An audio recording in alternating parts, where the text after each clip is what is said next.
1968 es uno de los momentos más importantes y uno de los puntos de inflexión de lo que se conoció como la Guerra Fría. El mundo parece dividido en dos mitades ideológicas absolutamente contradictorias. El lado abanderado por Estados Unidos, su versión capitalista, y el socialismo o comunismo de la Unión Soviética. Lo que tenemos es todavía muchos regímenes gobernados por los ganadores de la Segunda Guerra Mundial que han ido envejeciendo y se han ido siendo cada vez más escleróticos, que empiezan a ser vistos por los jóvenes como modelos autoritarios. El temor a la bomba también es otra cosa que está absolutamente presente, por la posibilidad misma de la destrucción de la humanidad por la propia humanidad. En ese año está pasando una cosa muy importante en el mundo, que es la guerra de Vietnam. Está en un momento de escalada, el ejército de Estados Unidos está aumentando su fuerza, está haciendo bombardeos. Y acaba de pasar el 30 de enero lo que los vietnamitas llamaron la ofensiva del Tet. Ese es el día del Tet, el día del Año Nuevo Vietnamita. Y que fue una ofensiva militar contra el ejército de ocupación, que militarmente fue un desastre. Ganaron el ejército de Estados Unidos, hubo miles de muertos de los guerrilleros y de los soldados de Vietnam del Norte. Políticamente fue un triunfo extraordinario porque se conoció la guerra de Vietnam, se vieron escenas atroces de lo que estaba pasando ahí. Fue una guerra muy injusta, todo el potencial militar de Estados Unidos lanzado contra un pequeño país del sureste asiático causó mucha indignación. Y los jóvenes de todo el mundo, los estudiantes, tendieron a solidarizarse con Vietnam y a pedir el cese de la guerra de Vietnam, sobre todo en Estados Unidos. Inmediatamente hubo manifestaciones en Inglaterra, en Alemania, en Francia, por la guerra de Vietnam, levantando las banderas del Vietcong y de Vietnam del Norte. Es un contexto, por lo tanto, de enorme tensión. Tenemos ciertamente la aparición de China como actor global, todavía una China enormemente pobre, desgastada todavía por la larga dictadura de Mao, pero que se convierte en una especie de nuevo animador cultural. El movimiento de los guardias rojos revolucionarios era promovido desde el poder. La revolución cultural era una revolución en contra de la burocracia y de la tecnocracia que se había construido en la nueva China. Pero eso era algo cuyo principal dirigente era Mao Zedong, que era el líder del Estado, ¿no? En los años 60 deberíamos de entender que hay una cultura establecida, que es una cultura que es conservadora, una cultura que, digamos, no está muy abierta hacia los cambios, es sexista, es años muy previos al feminismo, es conservadora, que tiende a ser racista. Recordemos que los años 60 todavía son años donde la lucha por los derechos civiles en los Estados Unidos es muy importante. Tenemos la gran agitación de las distintas revueltas encabezadas por dirigentes negros, encabezados por Martin Luther King de un lado o Malcolm X de otro. Hay un movimiento negro mucho más radical que el de Martin Luther King, que es el de los Panteras Negras, que es incluso un partido armado, que están luchando por sus derechos en contra de los actos de racismo que abundan en Estados Unidos. Tenían organizaciones ya construidas, de jóvenes especialmente, que fuera de los cauces tradicionales de los movimientos afroamericanos, levantaron su propia alternativa. En el mundo venía avanzando de manera muy importante las ideas libertarias y las ideas de la democracia y las ideas de que era posible tener triunfos en los movimientos sociales, en los movimientos populares. Son los hijos de la posguerra, son la nueva generación que de alguna manera está cuestionando a sus padres, particularmente en Alemania, en Francia, por cómo vivieron durante la Segunda Guerra Mundial. Y hay un ambiente latinoamericano despertado por la Revolución Cubana que llama a la rebeldía y que tiene dirigentes simbólicos que van en contra del establishment, incluso en la manera de vestirse. Que no se puede confiar en el imperialismo pero ni tantito así, nada. Había una sensibilidad con respecto a Cuba y la Revolución Cubana. Recordemos que en ese momento la revolución estaba dirigida por un grupo de jóvenes que obviamente nos inspiraba. La figura emblemática del Che Guevara en América Latina pues era parte también de una visión sobre la idea de la liberación. Nuestro elemento global, ese despertar un poco juvenil de los hippies. Cualquier gente que tuviera el cabello más largo de lo acostumbrado ya era el indicio de que era un rebelde que no tenía causa alguna. Y pues así éramos juzgados, ¿no? Surge en la juventud de distintas partes del mundo, México no será la excepción. Una contracultura, una idea de luchar en contra de esa cultura, de ese mundo de adultos que si era represiva, ellos querían que fuera libertaria, si era racista, ellos querían que fuera integracionista, si era segregacionista, querían que fuera integracionista. Se puede apreciar la imagen que se tenía del joven en aquellos años. Había encabezados interesantes donde se nombraba a los jóvenes como afectados porque vivían en paraísos hippies, ¿no? O se podía ver la imagen, por ejemplo, que tenían de los Beatles, que era muy interesante también. Se asociaba a los Beatles con ritos satánicos. Va a ser clave para entender el momento en el que simplemente la represión natural del sistema contra cualquier disidencia y particularmente contra los jóvenes va a ir creando esta ola.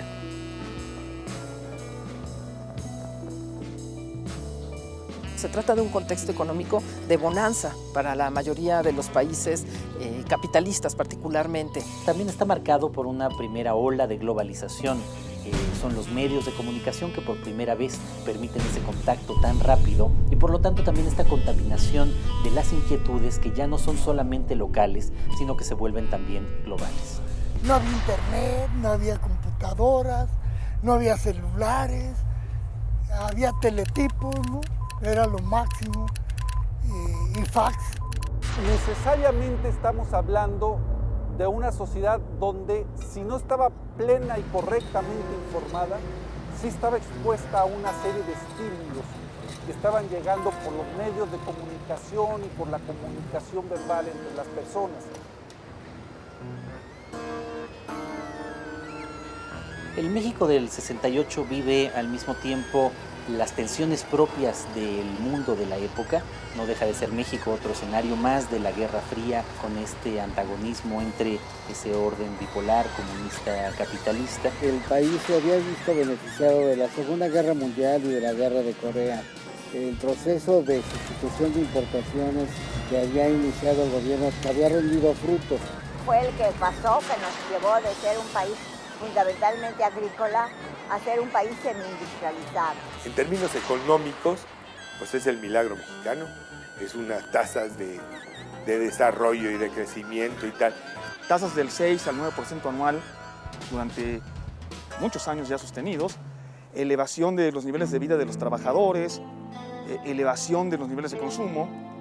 Tengan en cuenta que hoy estamos hablando de tasas de crecimiento cuando nos va bien de alrededor del 1,5% anual. Vivíamos en una época de aparente estabilidad, eran los años más felices del régimen priista. La glorieta de Tacubaya, donde estará la estación Chapultepec. Después cruza Insurgentes, hasta llegar a la estación Salto del Agua, y cruza las estaciones Moctezuma, Balbuena y Aeropuerto, y termina en la estación Zaragoza.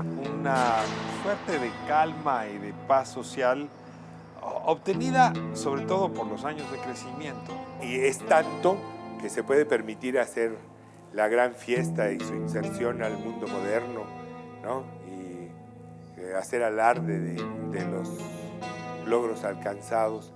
Por motivo precisamente de la Olimpiada, el gobierno había generado un mensaje hacia la ciudadanía, hacia todo el pueblo de México, que era el momento de dar a conocer la entrada de México al mundo, a la prosperidad. Los Juegos Olímpicos de México son muy especiales. Es el primer país de lengua española que organiza unos Juegos Olímpicos. Es el primer país de Latinoamérica, por supuesto, que organiza unos Juegos Olímpicos. Y en el fondo es el primer país pobre que organiza unos Juegos Olímpicos. Por lo tanto, el problema del gasto, de la inversión en los Juegos Olímpicos es extraordinariamente delicado para el gobierno mexicano. Cuando logra México la sede de los Juegos Olímpicos, todo el mundo empezó a preguntarse, ¿México y por qué México?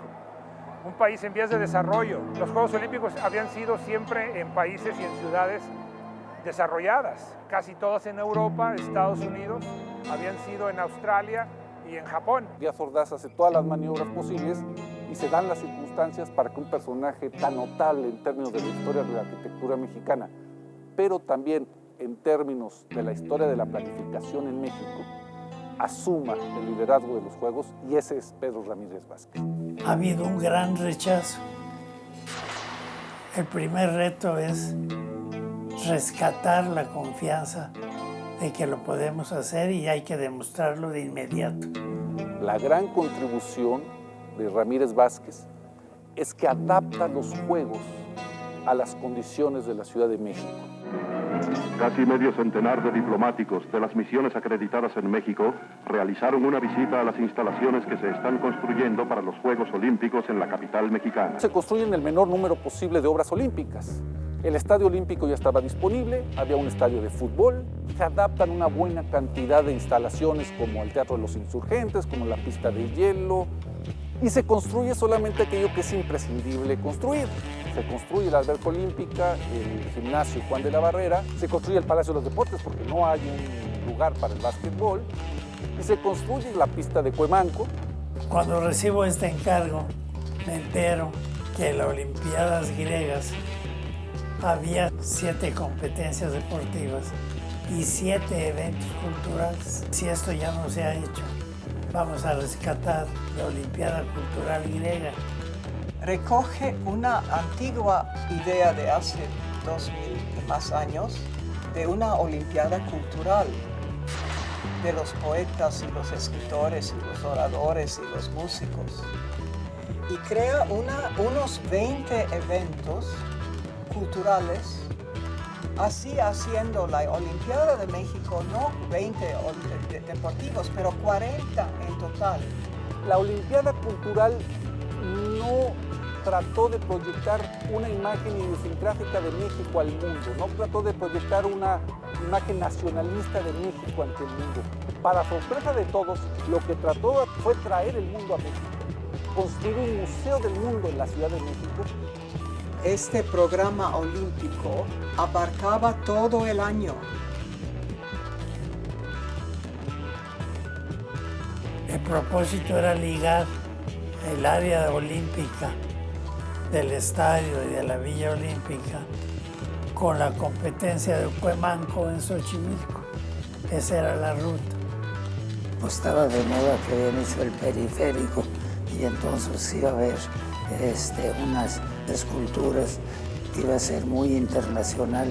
Vamos a especificar escultura urbana de expresión abstracta, sin temas personales ni históricos.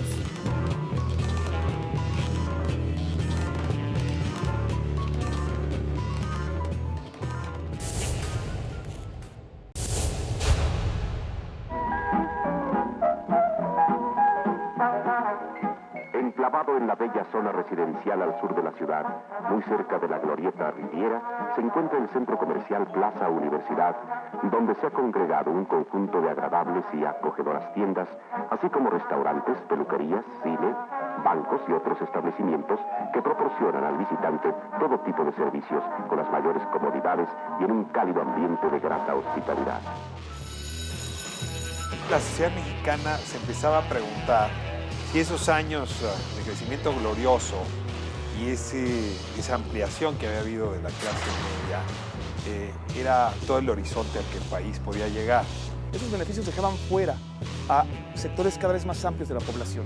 Los campesinos sin tierra, los trabajadores no sindicalizados y los índices de desequilibrio social iban aumentando. Vivíamos en esa aparente abundancia, pero al mismo tiempo con grandes rezagos. Era una situación muy contradictoria en el país porque frente a ese desarrollo económico ciertamente pujante, venía creciendo al mismo tiempo el déficit de la democracia en el país.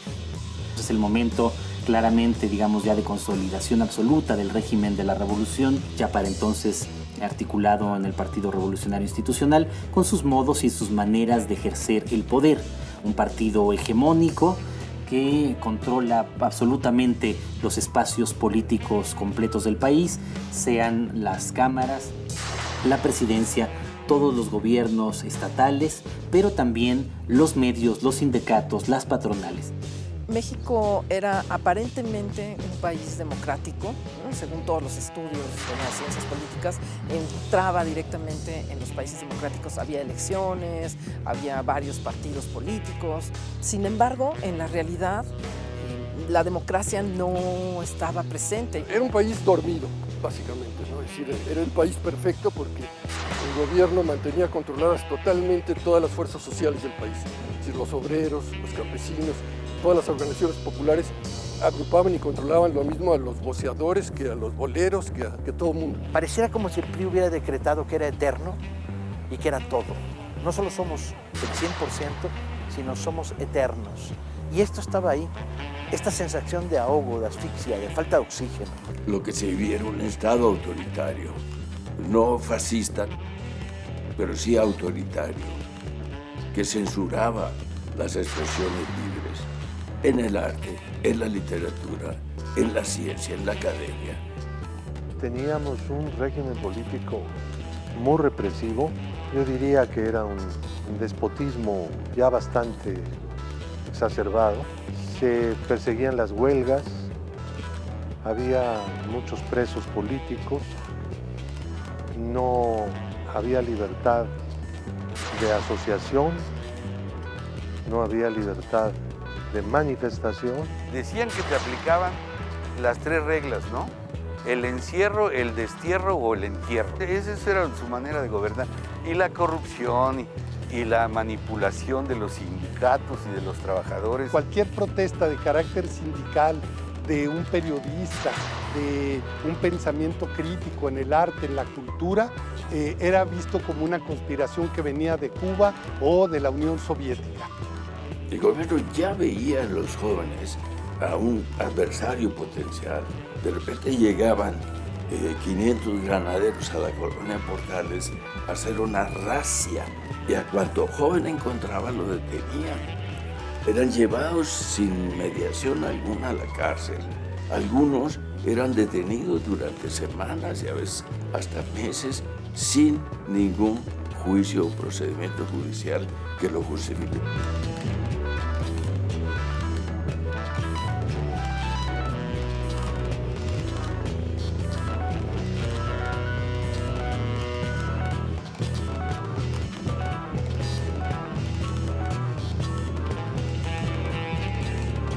Los jóvenes de ese momento veíamos que el gobierno, lo que era la visión sobre el mundo, era profundamente autoritaria y muy polarizada. Cualquier opinión crítica ya era parte de una conjura y una conspiración. Un país antidemocrático, un país en ese sentido muy cerrado, donde no había una prensa libre.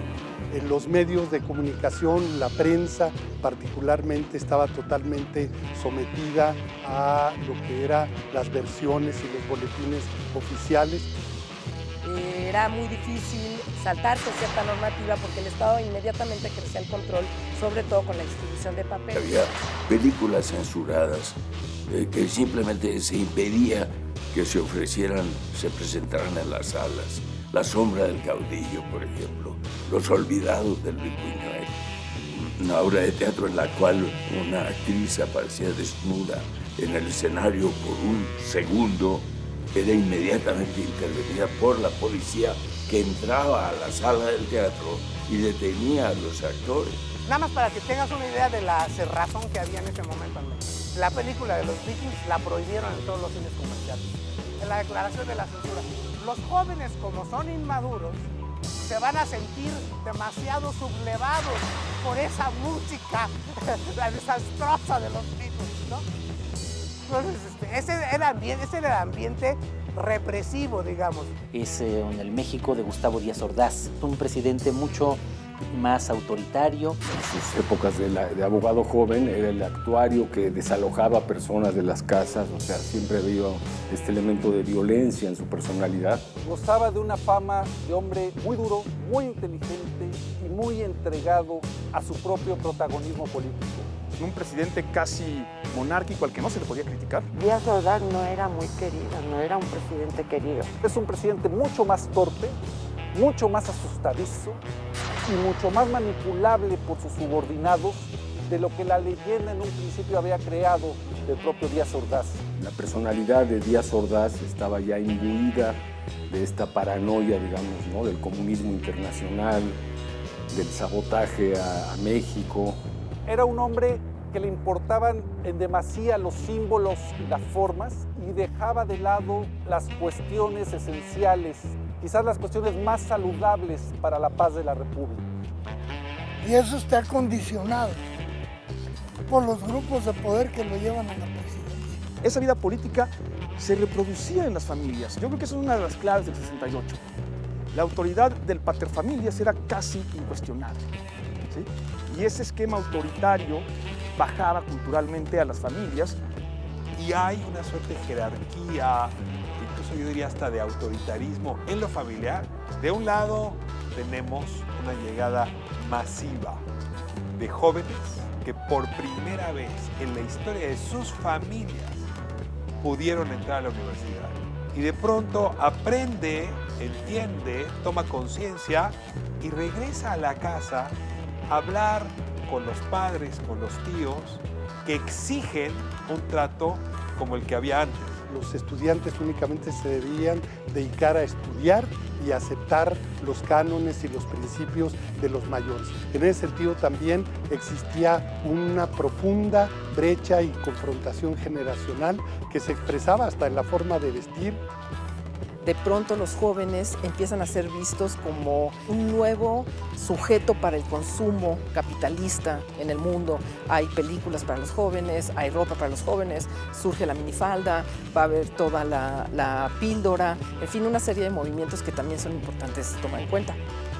Andábamos de minifalda todas las niñas, que mi papá no me dejaba, entonces nos poníamos unos abrigos así largos para salir de la casa, adiós papá, y ya salíamos con nuestra minifalda, ¿no? Todas las niñas.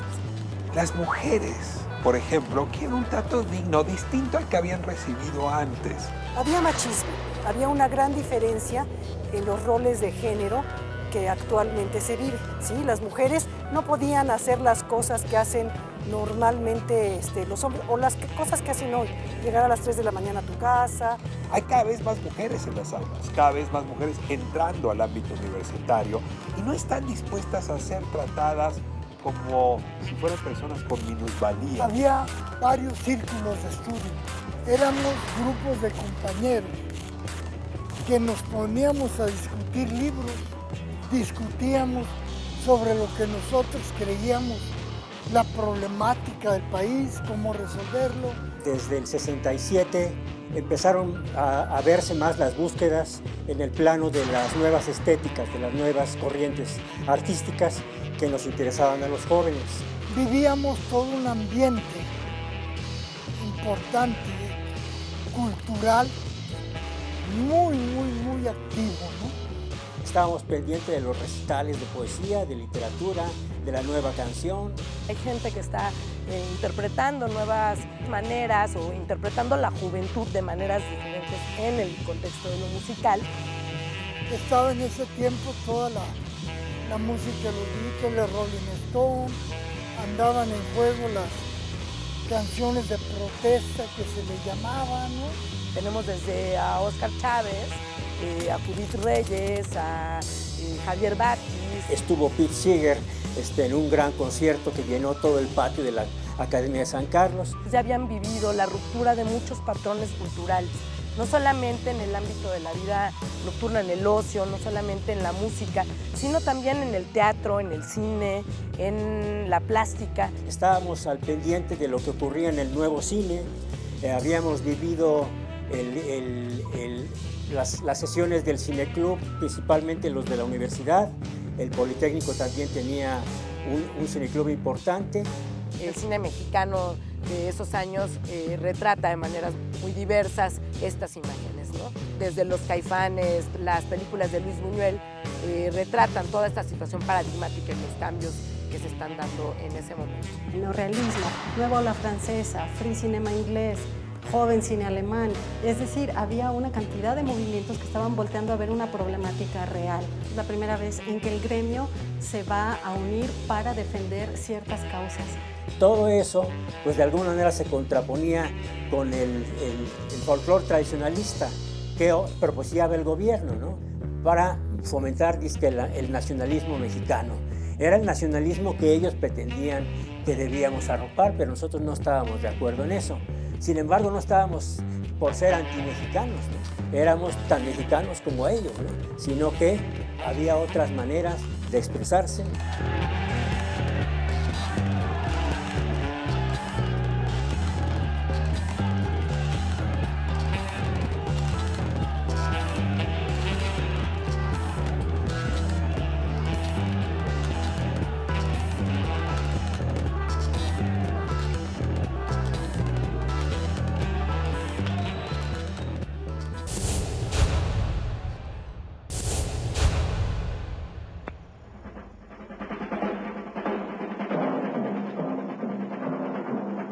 The man, Carroll Shelby, engineer, race driver.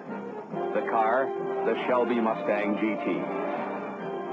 To build my kind of car, I had to take an existing car and modify it. I could have chosen any set of wheels I wanted. I picked Mustang.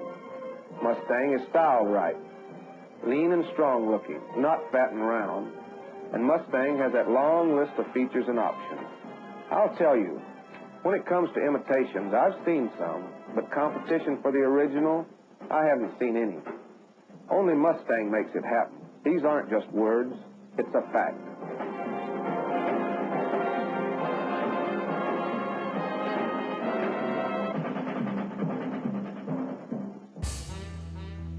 Ford has a better idea.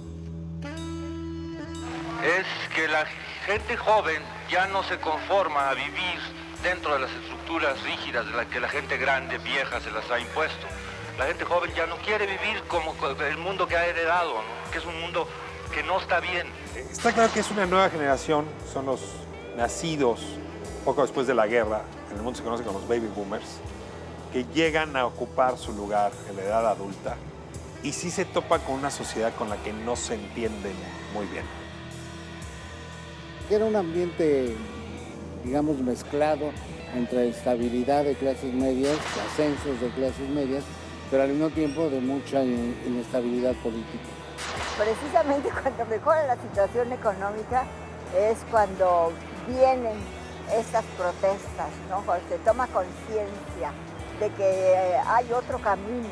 Distintos actores intentan, tanto en México como en otros países de América Latina, ir estableciendo o partidos comunistas o guerrillas comunistas para tratar de cambiar los regímenes capitalistas que prevalecen en esta zona de influencia de Estados Unidos. Teníamos ya desde finales de la década de los 50 el surgimiento de movimientos sociales muy importantes, principalmente movimientos sindicales que se manifestaban expresando la inconformidad de los trabajadores.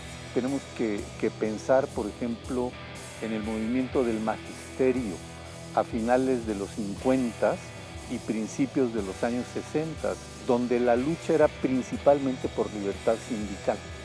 El movimiento más recordado y uno de los más importantes de la época es la huelga de los ferrocarrileros. Luego, el movimiento de los médicos a finales de los 50 y hasta ya iniciado el gobierno de Gustavo Díaz Ordaz, y que todos habían tenido el mismo tratamiento, es decir, la represión. Ese movimiento fue muy reprimido, el de los médicos en 64. Muchos de estos médicos fueron puestos en listas negras, no pudieron más ejercer la medicina. Muchos de ellos fueron colaboradores de los grupos de guerrilla en los años 70 en México. Muchos se fueron a la sierra, porque justamente el gobierno con su represión los radicalizó, los expulsó del de la sociedad. Estaba también muchas de las luchas precisamente en el norte de la Unión General de Obreros y Campesinos de México con una inspiración socialista. Habíamos vivido la huelga de 1966 con demandas académicas muy concretas que logramos algunas conquistas afortunadamente ya en el rectorado de Javier Barros Sierra. Díaz Ordaz empieza a hablar de los extranjeros, de las influencias extranjeras en el movimiento estudiantil. La idea de que no permiten más libertades, que se encuentran realmente en un autoritarismo permanente y que va a ser claramente el caldo de cultivo del cual surgirán distintos movimientos estudiantiles y de jóvenes en tantas partes del mundo. En los años de movilización juvenil va a verse muy claramente esta diferencia, porque además hay movimientos tanto en los regímenes democráticos como en los regímenes socialistas autoritarios. Hubo actividades estudiantiles, movilizaciones, protestas, huelgas, etcétera, juveniles en 65 países del mundo, quizá un poco más. Por un lado, hubo como los movimientos más contraculturales, que en general estaban más en contra del sistema capitalista y de los valores que tenían los adultos.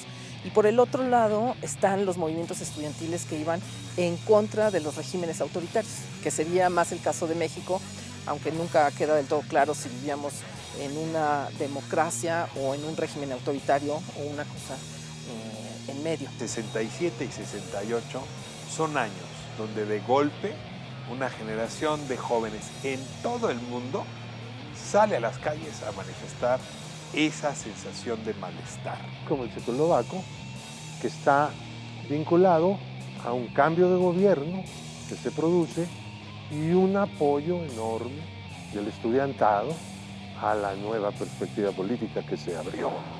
El activismo en Estados Unidos es muy poderoso, pero en realidad se suceden marchas en contra de la guerra de Vietnam en muchos países y entre ellos en la propia América Latina, precisamente como protesta frente al imperialismo estadounidense. Un imperialismo estadounidense que se ve desde los ojos de una izquierda. Dentro de estos cambios importantes no solo fueron la nueva llegada de los jóvenes, sino que los géneros cinematográficos se van diluyendo de alguna manera, se van mezclando. Habría que retomar el aprendizaje de Hollywood a partir de la nueva ola francesa con el concepto de cine de autor, es decir, el cine en un cine hollywoodense donde el director ya tiene voz y voto desde una perspectiva de contenido, pero también estilística. Kubrick con 2001 Odisea del Espacio demostró que el concepto de cine de autor también podía ser trabajado desde Hollywood.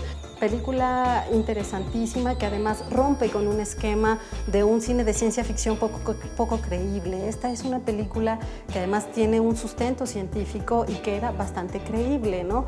En la cual se planteaba ir a investigar un objeto que había sido puesto por extraterrestres para tratar de saber un poco más. La propuesta fue muy elaborada, se presentaron una cantidad de objetos y de parafernalia para lograr que esto no fuera como tan extraño, que fuera más asible y perfectamente creíble. Has its place. But I'm not concerned about that now. I just want to do God's will. En ese año matan a Martin Luther King Jr., lo asesinan, que es el que representa el movimiento de los derechos civiles en Estados Unidos.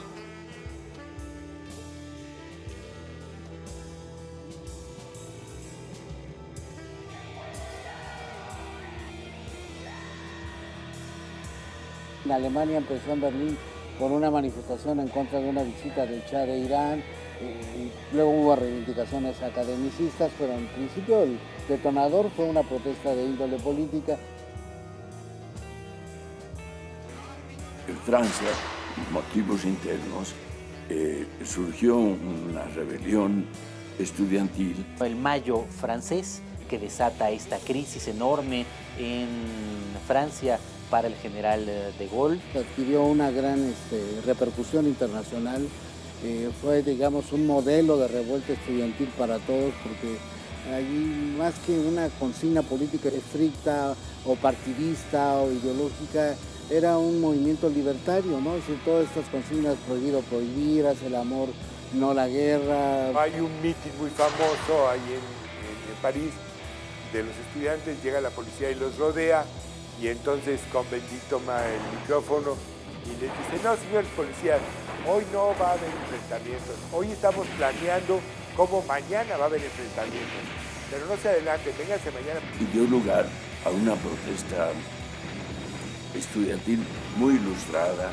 muy filosófica, muy llena de erudición y de ideas sumamente interesantes, ¿verdad? Que en general eran ideas que cuestionaban a la sociedad capitalista y al Estado, digamos. Tenía una fuerte influencia anarquista la rebelión estudiantil. Y es que el movimiento francés estableció una alianza con la clase obrera, una alianza muy firme con los sindicatos. Y entonces las manifestaciones ya no solamente son las manifestaciones estudiantiles por demandas universitarias y por este deseo de libertad, de expresión, etcétera, sino que hay demandas obreras. Se produjo una huelga obrera que paralizó el país. 10 millones de trabajadores se fueron a la huelga y pues eso le dio otro sentido a la protesta estudiantil. Los estudiantes lo que querían era que los obreros y ellos se unieran y fueran en pos de un cambio de sistema social. París, que fue el escenario principal de esta revuelta, pues era como la capital cultural del mundo, y lo que ocurrió en París se difundió por todo el mundo. Que había comenzado el Festival de Cine en Cannes, los cineastas tenían una necesidad y una preocupación de defender a los jóvenes que habían sido severamente reprimidos. Entonces irrumpen en una de las conferencias François Truffaut y Jean-Luc Godard para decir: oigan, esto es ridículo. ¿Cómo vamos a hacer esto si todo el país está organizado? Además, el festival no se puede llevar a cabo porque no hay manera, no hay transporte, todo está paralizado, sería muy poco solidario. Aún así, se empezó a proyectar una película. Ahí ya la locura comenzó. Jean-Luc Godard se cuelga del telón y junto con otros que estaban ahí, Polanski entre ellos también involucrados, y empieza una trifulca. Godard pierde los lentes, no se sabe qué pasó. Ya días después el encargado, el director, dijo: bueno, esto es insostenible y no se podrá llevar a cabo. Y el gobierno de Charles de Gaulle entra en crisis. Llega a haber un momento en que parece que el gobierno de Charles de Gaulle va a caer y propone una solución que finalmente es retomar, digamos, el control de la situación. Hace concesiones a los sindicatos, concesiones económicas importantes, que hace que algunos sindicatos se retiren del movimiento, y entonces se desinfla el movimiento y se convoca a un proceso electoral en el que el gran derrotado es el Partido Comunista Francés. Pompidou, que entonces era el primer ministro, se dio cuenta que lo que ellos querían era hablar, que necesitaban un gobierno dialogante. Y entonces cuando se establecen aquellas mesas que dieron por origen los acuerdos de Grenelle, y en esa conversación transformaron la sociedad francesa. Por eso es impensable mirar hoy a Francia sin ese episodio. Funda la Francia moderna ese 68.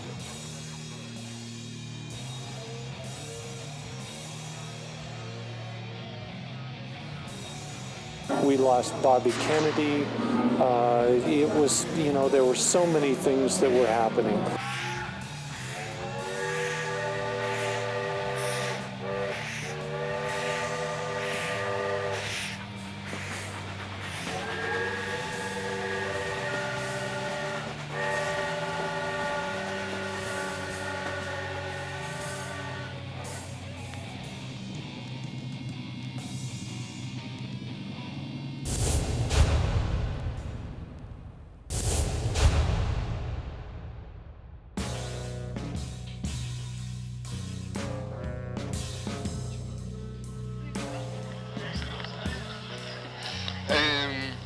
Si hubiera algún problema grave dentro de la universidad, ¿ustedes participarían en actos violentos?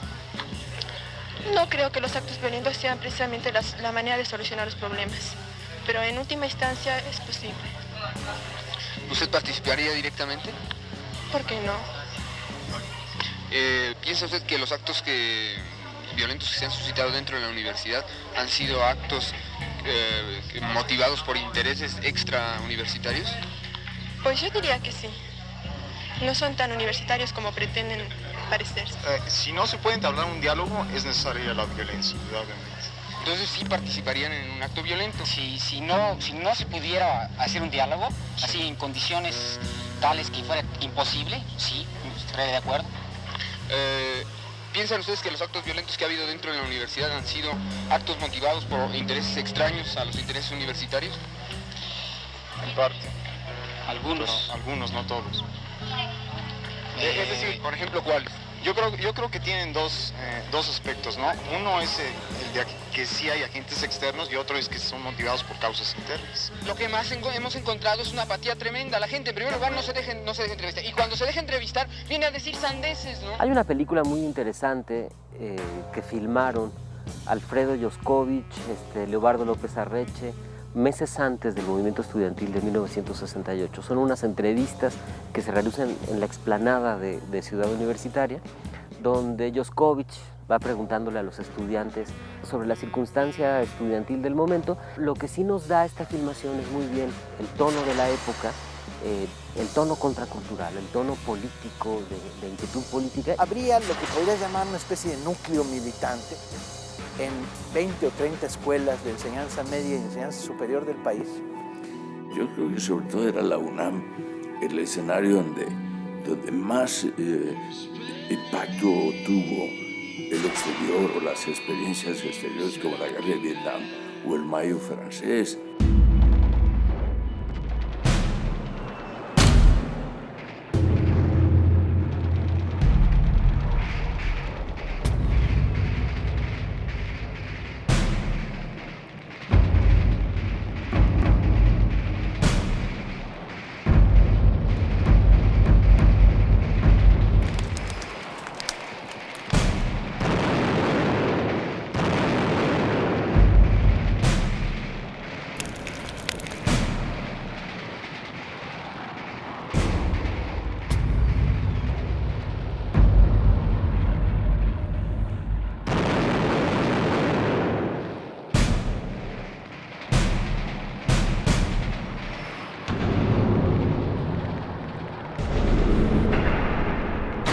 A partir del mes de julio, cuando empiezan a sucederse los primeros atisbos del movimiento estudiantil. Es más reactivo que un movimiento planeado.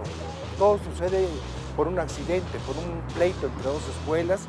Por un acontecimiento muy menor ahí en la Plaza de la Ciudadela, en el enfrentamiento de dos grupos estudiantiles, de la vocacional 5 y 2 y de la preparatoria Chiterena. Los muchachos de Boca 2, que estaban muy junto a la vocacional 5, se encuentran unas chicas, las empiezan a tratar de hacer un ligue con ellas, empiezan a tener la relación, pero los de la escuela de Chiterena no les gusta que lleguen allí gente a hacer ese tipo de cosas, y entonces lo que hacen es que los agreden y salen disparados los muchachos. Posteriormente van los de la vocacional 2 con mayor grupo. En ese mismo día se organizan los de los Chiterena, pero se equivocan de escuela. En lugar de irse a la vocacional 2, se van a la vocacional 5, pero entran en una forma devastadora a la escuela. Eso fue en la mañana. Se meten a los salones, golpean a las muchachas, a los maestros y hacen un desmán del tamaño del mundo. En ese mismo día, más tarde, se organiza tanto la escuela vocacional 2 como la escuela vocacional 5 y todos en conjunto van al Chiterena. Entonces hay un enfrentamiento más fuerte. De la escuela hablaron a los granaderos, hablaron a la policía. Fue un exceso cómo llegaron los granaderos a desbaratar el pleito entre las pandillas de estudiantes, pero es un exceso de represión lo que ahí sucede, ¿no? Se meten a la boca, golpean maestros, golpean padres de familias. Que no es una represión política ni nada, es simplemente violencia contra los estudiantes lo que va a desatar la primera protesta del Poli, el 26 de julio. Llaman a una manifestación que lo que hace es protestar por la violencia de los policías, de los granaderos. Es una marcha del Politécnico, coincide con otra marcha de la izquierda, básicamente estudiantes universitarios, por la conmemoración del aniversario de la Revolución Cubana. La Federación Nacional de Estudiantes Técnicos protesta por su lado en el Monumento a la Revolución. El Partido Comunista, como siempre, hace el acto en apoyo a la Revolución Cubana. Nos autorizan las dos marchas Y digo, en ese momento no pensamos que había algo extraño. Bueno, nos marchamos, golpean a la gente del Politécnico y cuando la golpean nos buscan a nosotros para que hagamos juntos una protesta y que nos vayamos al Zócalo. Empezaron a gritar todos al Zócalo, y acordamos, prácticamente empezamos a caminar hacia el Zócalo. Se desprenden como alrededor de unos 2,000 estudiantes, yo iba entre ese grupo, que pensamos que íbamos a poder llegar hacia el Zócalo. Pero en el camino al Zócalo ya nos estaban esperando. En el centro de la ciudad, en la calle de Palma, Madero y Palma, en esa esquina. Nos cierran las calles, nos avientan a los granaderos y nos dan una golpiza espantosa. Se hizo una revuelta del carajo. Los basureros estaban llenos de piedras y entonces de pronto veíamos a unas gentes que agarraban las piedras, se las empezaban a tirar contra los escaparates. Entonces ahí dijimos, eso es una provocación, esos son policías. Y se estableció, digamos, un foco de agitación en la Ciudad de México porque el conflicto, el enfrentamiento no cesó y se mantuvo durante varios días. Mi primer amigo detenido lo detuvieron el día siguiente del 26 de julio. De suerte que para el día 27 la Asamblea General del ESIME decreta la huelga en solidaridad con los estudiantes de las 3 vocacionales, la 2, la 5 y la vocacional 7, que habían sido ya severamente atacadas. El lunes 29, los estudiantes intentaron manifestar de nuevo y se produjo de nuevo un enfrentamiento grave. Los estudiantes incendiaron autobuses, se crearon barricadas, entre comillas, en el centro de la ciudad, ambulancias, la policía detuvo a muchísimas personas, hubo probablemente 1,000 detenidos en esos días y ocurrió algo muy sorpresivo el 29 en la noche. Para sorpresa de todo el mundo, apareció en el centro de la ciudad el ejército, la tropa, con tanques, ametralladores. Porque la policía no puede contener esto. Algunos se metieron a la preparatoria 2, llega el ejército, nadie abre, obviamente están los muchachos atrincherados y es el famoso bazucazo contra la puerta histórica, centenaria, ¿no?, de la prepa de San Ildefonso. Porque decían que adentro había una cantidad de gente con armas, con ametralladoras. Lo cierto es que detrás de la puerta habían alrededor de unos 15 o 20 estudiantes. Es tan torpe y tan violenta la manera como actúa la policía que una bronca entre muchachos de 14, 15 y 16 años, al correr de 4, 5, 6 días, se convierte en un problema político nacional. El priismo cree que tiene un control absoluto de la sociedad. Los medios no se cansan de decir esto ocurre en Francia o esto ocurre en Alemania, esto ocurre en la República Checa, pero por supuesto esto no puede ocurrir en México.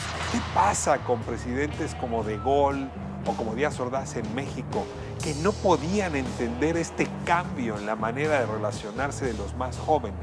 La sociedad estaba cambiando, pero las instituciones políticas no, y desde luego no estaba cambiando la política pública. Ellos tenían la visión de que aquí están interviniendo los comunistas, la KGB, otros que eran más de nacionalistas decían no es la CIA la que está interviniendo, del propio gobierno, otros decían no, es que también es la pugna